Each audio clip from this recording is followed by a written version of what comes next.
Kidding.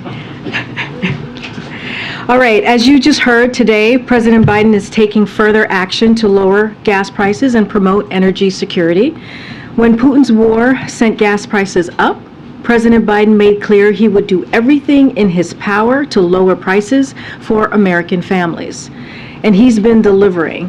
Gas prices fell at the fastest rate in over a decade this summer.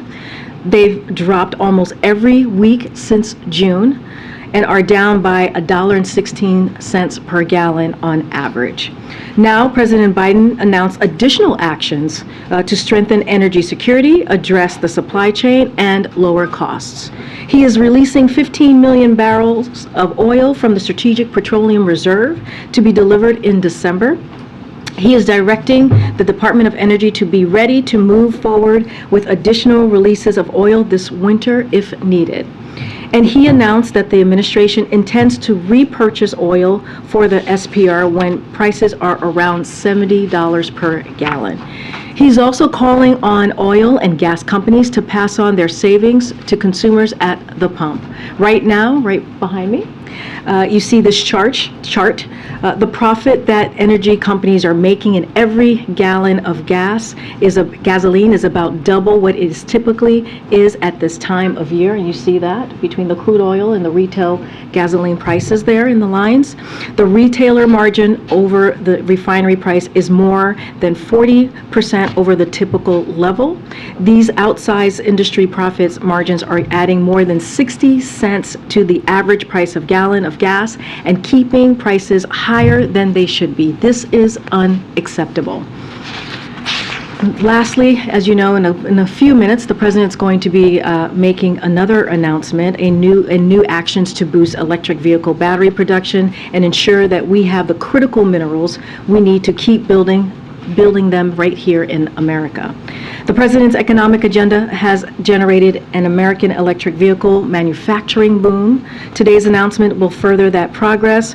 Through the bipartisan infrastructure law, the Department of Energy will award $2.8 billion in grants to expand domestic manufacturing of batteries for electric vehicles and the electric grid. The president will also announce the American Battery Material Initiative, a new effort to mobilize the entire government in securing a reliable and sustainable supply of electric minerals used for power, electricity, and EVs. The president will be joined at today's announcement by Energy Secretary Granholm and executives from leading battery companies. With that, Josh, welcome back. I feel like I haven't seen you in a while. I know. Well, I think last time was Air Force One on the way to Hagerstown to break. That's an eternity ago. What trip?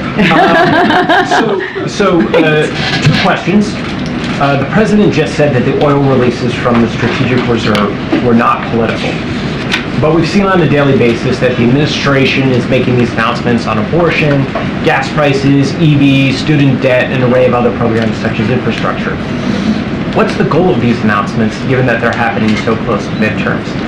Look, and the president was asked specifically that question on the gas prices in our announcement today, and he was very clear. He said, if you've watched him these last several months, these last 4 months, I believe that is what he said, he's been working every day to lower gas prices for the American people, especially after we saw Putin's brutal war in Ukraine, which led to Putin's price hike, as we have seen in the last several months. So he has made it very clear. He wanted to make sure that we lower the prices for the American people. We've seen independent analysts have said the actions that this president took, this historic action that the president took, has worked, and so he's going to continue to deliver. And when you're asking me about the abortion and Roe was decided in June, and because that happened, and the president understanding what that would mean for millions of women across the country, he took action. He took executive action. He's going to continue to speak to it, and he has been very clear that in order to actually codify Roe, the American people have to make their voices heard. And so the president is not going to shy away from delivering for the American people. He's not going to shy away from a record that you all have seen for the past 20 months. That is just that, an economic policy, economic plans, economic legislation, and now laws that is working for the middle class. Gotcha. And then on the announcement today. A year ago, the president said after the G20 that $3.35 a gallon hurt families. When he took office, gas was $2.40 a gallon. What does the administration think is a reasonable price for gasoline such that it could end withdrawals and kind of allow the reserves to replenish? So, first of all, he's taking this action. We know that gas prices are going down, but they're still too high.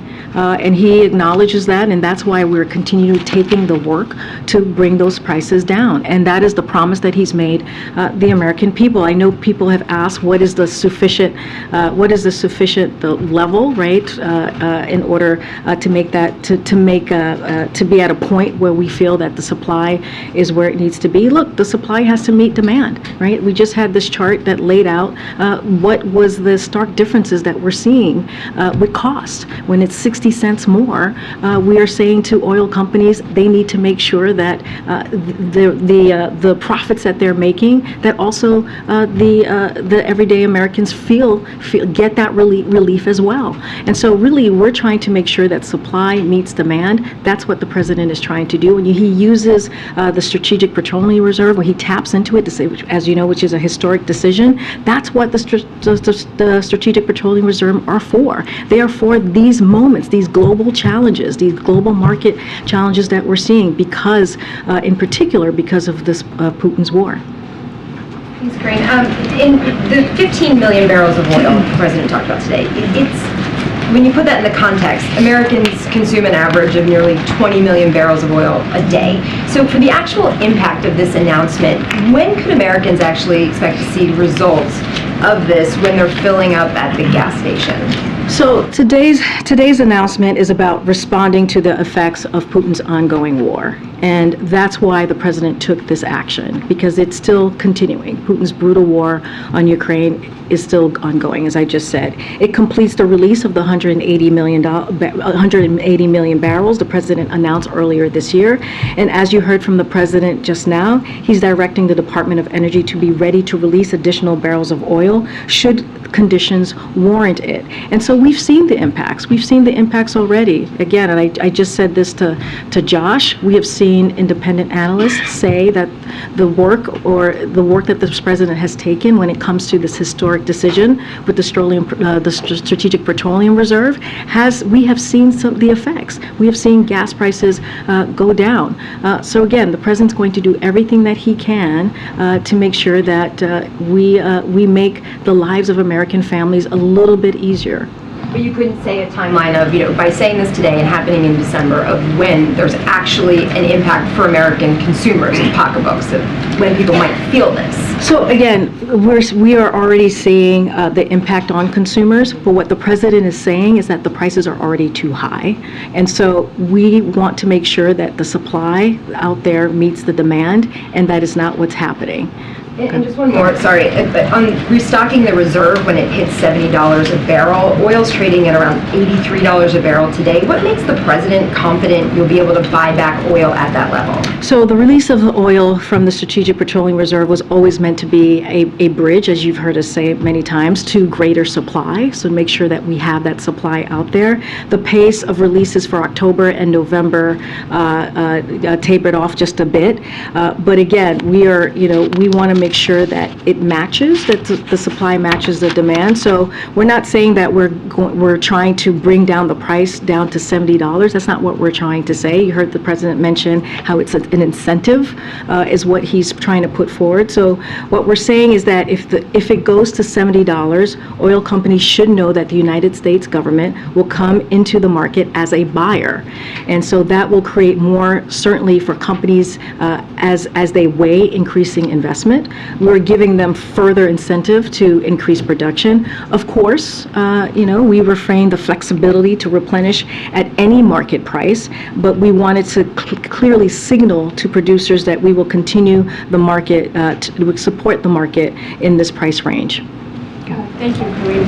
To what extent does the White House and the administration feel the announcement today will actually counter the announcement we heard from Apec and Saudi a few weeks ago to cut oil output?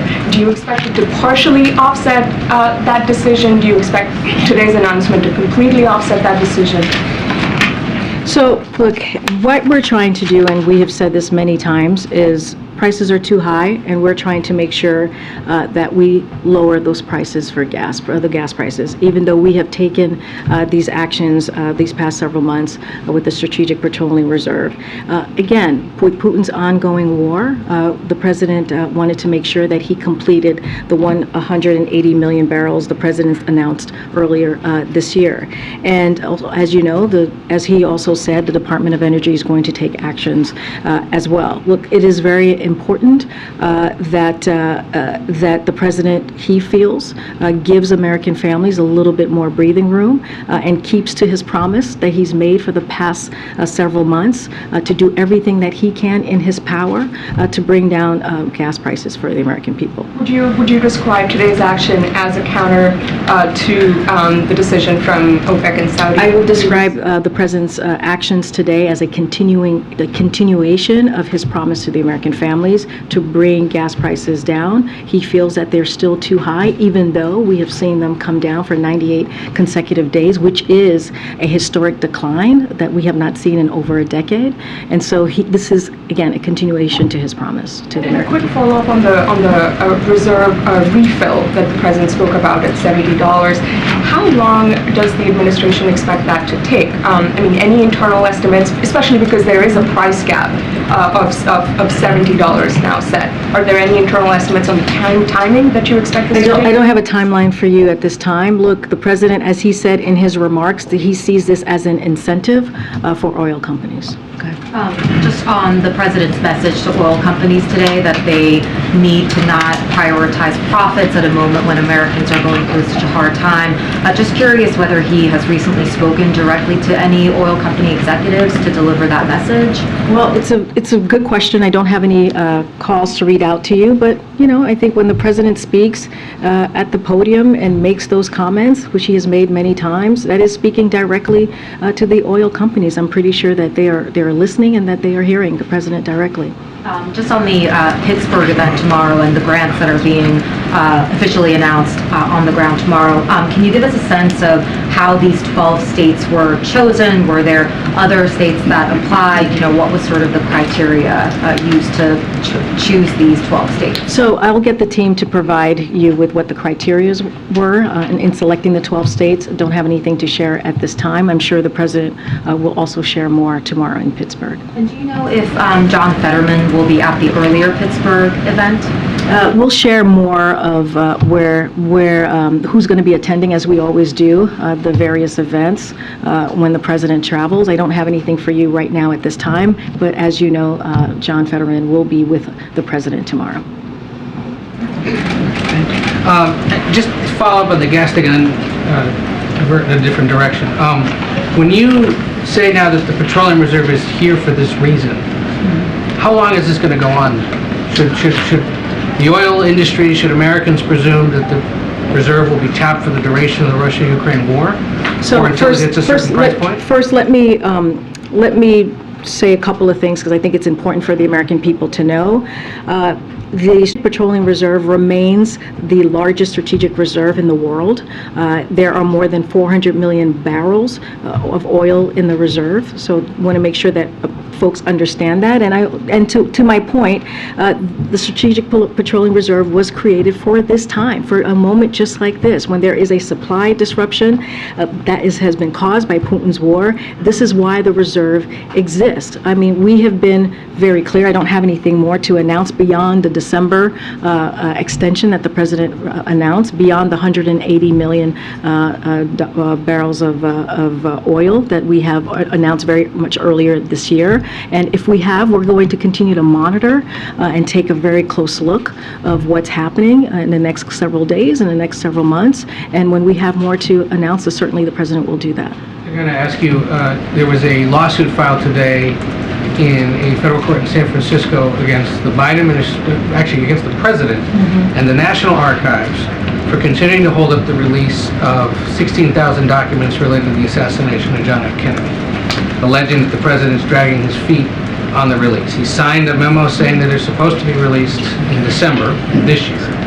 Any response to the lawsuit, and does the president still plan to allow the release of those documents? So, as you know, we don't respond to lawsuits from here. It is not my place to do so. I can get more information on the documents for you to see where it is in the process, but I won't be responding to a lawsuit from here. Trying to hold up. I'm not aware of that. Again, I would have to check in with the team to see where we are in that process. Curious if the president himself has ever asked to see them. Again, I don't have anything to share on the specific documents. I would have to check in with the And team. he's doing this visit to Pennsylvania tomorrow, making one campaign stop. We heard again today that former President Obama is headed to Nevada now in November, in addition to the stops he's making next week for Democratic candidates. There was no update on the president's political schedule yesterday and the day before. Any chance there's an update today? We don't have anything to share with you on the president's travel, and we will be sure to share any upcoming trips that the president may have in the upcoming days and weeks. Still in the works. Again, I just don't have anything to preview at this time. We announced, as you know, he's going to go to Florida on November 1st, and if there are any other trips, you will hear from us, Ed. I promise you. I promise you. Go ahead. How seriously is the administration considering a ban on U.S. petroleum products? So everything is on the table. Don't have anything right now to preview. Clearly, our focus today is to make sure that we deliver on the president's promise, is to continue to lower gas prices for the American people. But again, I don't have anything to preview at this time. And just on the G20, has the administration locked in a meeting with Chinese President Xi Jinping yet? I don't have a meeting or anything to preview for you at this time with the meeting with the president. Hey, I have a foreign policy question, but first I wanted to follow up on something the president said earlier. He said that he's readying his team to look for other opportunities for further releases. Do you have a sense of what would spark a further release in the future? I know Europe is considering a ban or planning to implement a ban on Russian oil imports. Yeah, the president's asked his team to be on the ready in case there needs to be any more releases. Don't have anything else to preview. Clearly, we're going to be monitoring this the next several weeks, the next several months, and when we have more to announce, we will do so. I wonder also if you can comment on the arrest of Saad Ibrahim al-Mahdi in Saudi Arabia for sending tweets critical of the government. His son says he's been tortured and has accused the State Department of mishandling the case. So we can confirm the detention of Mr. al-Mahdi in Saudi Arabia and are closely following his case. We have consistently and intensively raised our concerns regarding this case at senior levels of the Saudi government in both Washington and also in Saudi. We will continue to do so. The Saudi government understands the priority we attach to resolving this matter. Exercising the freedom of expression should never be criminalized. Thanks very much. Back in 2020, when Congress was debating funding for replenishing the SPR, Democrats blocked it, saying it was a bailout for big oil. Why is it a good deal for taxpayers now? Well, right now we are dealing, again, I laid out what the Strategic Petroleum was created for. It was created for these moments, right? We're seeing supply disruption, right? There is a war currently happening in Ukraine that was started by Putin, a brutal war. And this is what these moments were for. When you see these global challenges, remember, this is a global challenge. This is not just happening here. It is affecting the global markets. And so this is an opportunity to do what we can to help American families. I was referring to the purchasing of the oil at $70 per barrel. Oh, I'm sorry. I thought you were meaning like why would we tap? No, Yeah. replenishing at a lower price. So can you say your question one more time so I heard Back it in properly? 2020, when Congress was debating funding for replenishing the SPR at a low price, Democrats blocked it, saying that it was a bailout for big oil. But now President Biden said today that it would be a good Yeah, deal I know for exactly what you're talking about. You're talking about when Donald Trump was trying to sell it at $20 per barrel to buy it. Look, it was a different time then. It was not the same situation that we are currently in. The reserve was close to full capacity at that time, and so there was no reason to make that type of repurchase. Yeah, earlier you pointed out that this isn't the first time that President Biden has called out the profits of oil companies. couple months ago, it was talking about first quarter profits. Now it's second quarter. And so at this point, does the president feel like oil companies are ignoring his calls on this issue, the fact that they've continued to keep these profits? No, he doesn't think so. They actually brought down the prices. We have seen that in the past several months, but they need to come down more. And that's what the president is trying to make sure that continues to happen. And so he's not going to shy away from it. He wants to make sure that, as we saw in the chart, they did come down. They were able to do that. If you saw at the beginning of the chart, the prices it dipped, and it met what the retailers were paying. And so now we're seeing the difference, that 60 cents difference. And so we want them to bring that down to meet where consumers are. And then House Speaker Nancy Pelosi, in an interview posted today by Punchbowl News, said that Democrats need to improve their messaging when it comes to inflation over the next 3 weeks before the midterm. She calls inflation a global issue and points out or argues that because unemployment has decreased under Democrats and Biden, that inflation has gone up. And what's your response to the Speaker of the House saying that there is a messaging issue, that message is not getting out to voters right now, as indicated by polling that shows that those who have voters that are concerned about the economy, inflation, are favoring Republicans over Democrats? So first, let me just say, got to be mindful because of the Hatch Act on when I speak about, I cannot speak. No, I'm going to get there. Give me a second. I have to lay this out, right? It is my prerogative to say I don't want to make sure that I adhere to the Hatch Act, so I got to put that out there. As it relates to a messaging, look, we have always been very clear. The president has always been very clear. We understand. I know you were talking about polls and what the American people are feeling. We understand what they're feeling. We understand that they are feeling a bit of a crunch because of cost, because of inflation, and that's why the president is doing what he's doing today. That's why he's making it very clear that he's taking extra actions to bring down the cost, continue to bring down the cost of gasoline. You heard me talk about hearing aids. 30 million Americans are going to see now lower costs in purchasing hearing aids. When you think about the Inflation Reduction Act, it's going to lower costs. When you think about healthcare, when you think about energy costs, these are actions that this president has taken. These are action that he's taken with congressional Democrats, and we're going to continue to speak to that. But we get it. We get that Americans right now are feeling that pinch. But, the other piece of this, too, is you have congressional Republicans who are doing the opposite. They don't want to give the healthcare cost. They won't bring down healthcare costs. They don't want to bring down energy costs. If anything, they want to increase what Americans are paying with healthcare and with energy. And that's their plan. Their plan is to get rid of Medicare. Their plan is to get rid of Social Security. And our plan is to make sure that we are protecting American families, that we are lowering costs, and we're going to continue to push that message and make sure that the American people hear directly from us. Thank you, Karine. The soccer World Cup starts in a month in Qatar.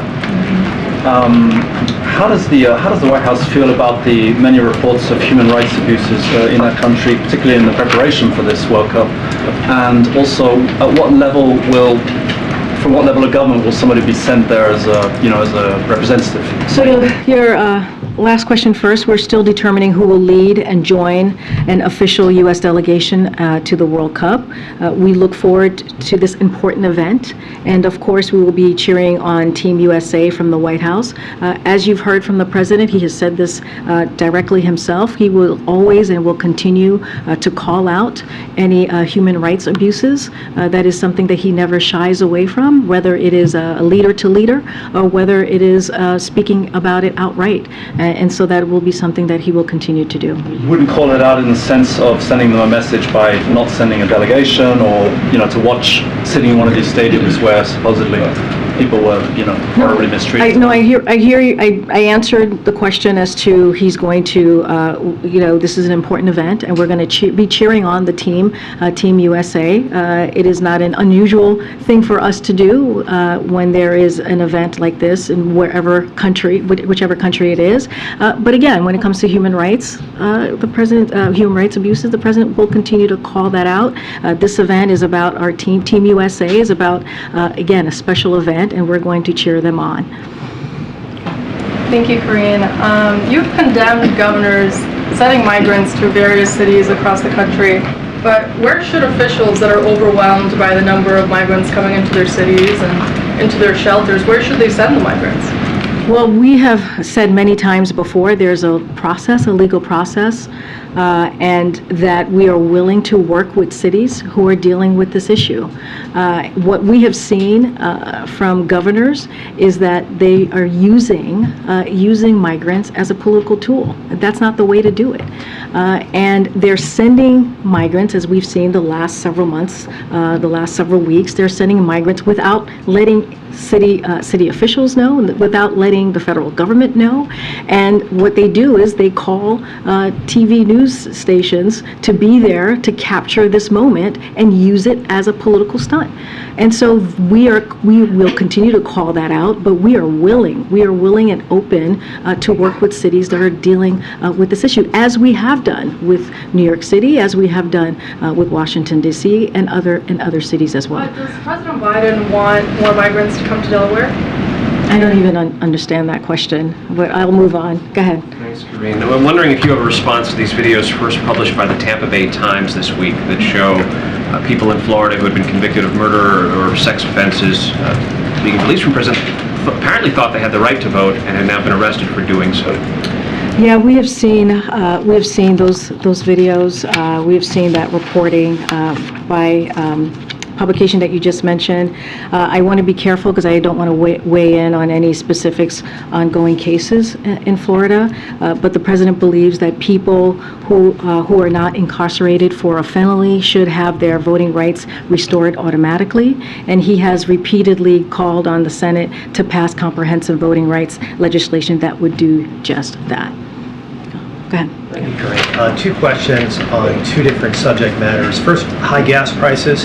Has the President and the White House ever considered summoning these oil gas company executives here to the White House so that President Biden can deliver some of the message that he delivered earlier in the Roosevelt room? Well, as you know, the Department of Energy has had about several meetings, a couple of meetings with oil companies to have conversations on what we can do to help in lowering prices and to help with the issue that we just laid out today, and how oil companies are not meeting or not lowering. They're getting the profits but not lowering their prices. So we've had several meetings. We had White House officials who have also attended those meetings as well.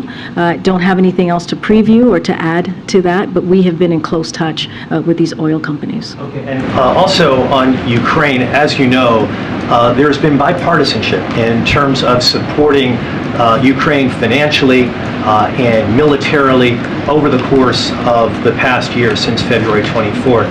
Yesterday, the leader for Republicans in the House, Kevin McCarthy, said if Republicans take over the House, don't expect a blank check.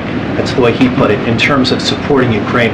What's your response to that? So as you know, the United States has provided Ukraine with robust bipartisan support as Russia wages this brutal war, this unprovoked war on the people of Ukraine. We will continue to work with Congress, as we have these past several months, on these efforts and support Ukraine as long as it takes. And that is a commitment that the President made to President Zelensky just last week when they had their one-on-one conversation, and also at the G7 meeting with President Zelensky last week as well, with our partners and allies. Look, we thank leaders across the House and the Senate, Republicans and Democrats, who are working with us to hold Putin accountable and support Ukraine to defend itself from Russia's crime and atrocities. And so, again, we will remain in close contact with House and Senate members. This is an important. We see this supporting Ukraine in their fight for democracy and their fight for freedom as an important moment in time. So you expect bipartisanship regardless of who controls Congress as it relates to Ukraine funding? Well, I'm not going to get into hypotheticals from here. What I'm saying is we appreciate the bipartisan support that we have seen these past several months, and we will continue to work with House and Senate members to make sure that the support that we are giving the brave people of Ukraine that continues. I got a question about the upcoming meeting with the President of Israel next week. The Israeli government once again reiterated its sort of position that it won't send direct weapons to Ukraine, preferring humanitarian aid. Given the situation, given Russia's action, given the increasing implication of Iran in this war, is this something that the president is going to push with his Israeli counterpart when he meets with him, push for the Israelis to maybe help more militarily the Ukrainians? So I would refer you to the government of Israel for more on their decisions. Not something that I would comment from here, but the president looks forward to welcoming the president of Israel to the White House on October 26th, as I announced yesterday, for a visit that will underscore the enduring partnership between the United States and Israel. I'm not going to get ahead of any specific issues the president plans to raise, but I can confirm they will consult on a variety of issues, of key issues, including opportunities to deepen Israel's regional integration and ways to advance equal measures of freedom, prosperity, and security for both Israelis and Palestinians. Again, when it comes to their own government decision, I would refer you to them. Thank you, Karine. So you're asking oil companies to further lower gas prices. What makes you think that they are going to listen to an administration that is ultimately trying to put them out of business? How is the administration trying to put them out of business? Well, they produce fossil fuels, and this president says he wants to end fossil fuel. So look, you kind of asked me this question yesterday, and here's where we would say U.S. oil production is up and on track to reach a record high next year. We've seen that from from when we see their profit margins. It's record high. And so, in fact, the United States has produced more oil in President Biden's first year than under Trump's administration's first year, but at the same time, oil companies are raking in record profits, while more than 9,000 approved drilling permits remain untapped by the oil industry. There is no shortage of opportunity or incentive for oil companies to ramp up production. This is something that they can actually do. It is available to them. They can do this, and also they are getting the profits.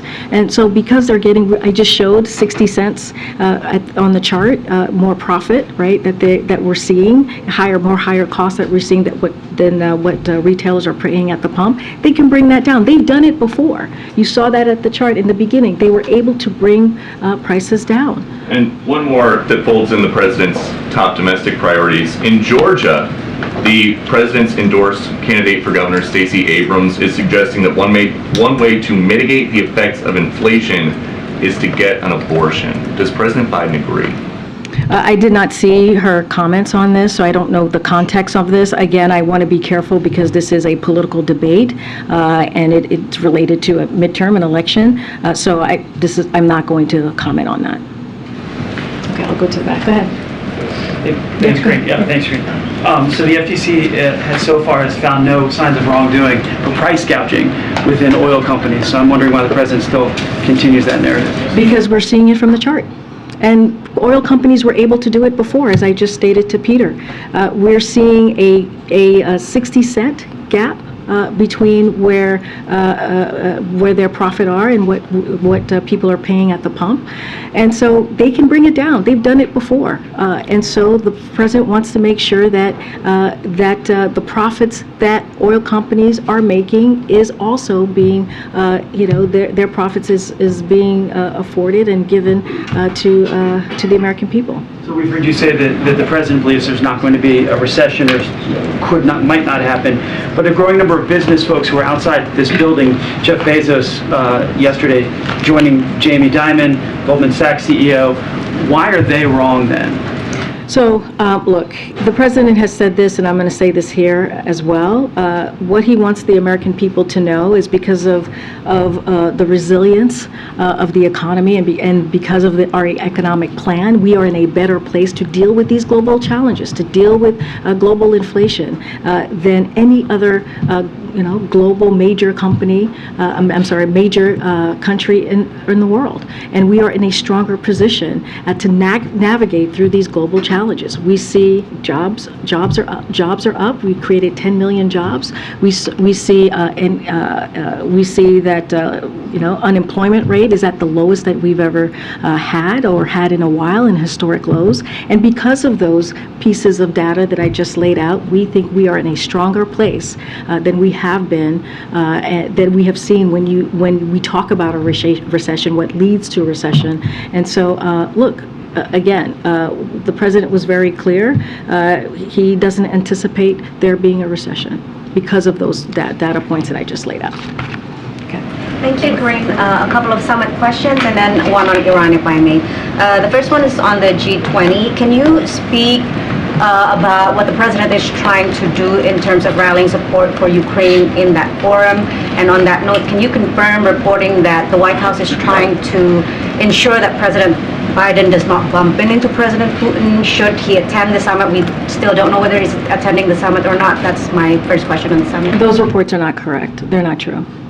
What about what he intends to do in terms of rallying support for Ukraine at the G20? The president, as he has been rallying support for Ukraine these past several months. As you have seen, he was on the phone with G7 and also President Zelensky last week. Again, rallying support. I don't have anything specific to share about the G20 and what that it could or might look like, so won't get ahead of our plans. And then on the Apec summit, can you confirm local media reporting that Vice President Harris will be attending the Apec summit instead of President Biden, and respond to criticism that the forum is not considered important enough, especially because the president would already be in the region, and also concerned that President Xi Jinping might dominate the forum? So we don't have any travel announcement to announce at this time. Look, we are, of course, consider the forum important. That is why the United States will be the host of the Apex in 2023. So clearly that is important to the president. That is important to us.